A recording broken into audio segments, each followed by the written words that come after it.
इनकर मेहरारू एक बेर खिसिया गोइली हाँ तभी कहले जे मानी केंगो भाई के मानी केंगो तो जानत रहल हमर मेहरारू रोहू मछरी बड़ी प्रेम से खा ले हाँ रहू मछरी रोहू मछरी हाँ रोहू मछरी हाँ गौरव जी हाँ रोहू मछरी इनकर मेहरारू बड़ी प्रेम से खा ले हाँ तो गोइले बोला चली केहू से नहीं खे ना बाजारे गोइले हाँ आई 36 भैया शंभुनाथ जी के स्वर्गीय शंभुनाथ सिंह जी के नाम पर ये बड़ी बड़े पुरस्कार बाबा जी के नाते आशीर्वाद बा भगवान से हम प्रार्थना करो कि आत्मा के शांति मिले हाँ। उत्तम लोक मिले अब बारी फुलवारी बनो रहे ये लोग में बोल चाल नहीं खे हाँ। बाजारे गोइल बड़े हाँ। अबे अंते जी कहते रहे कि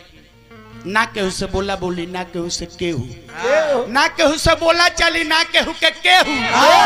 आ रहू मछरी ले आइल बनी बनाना देव केहू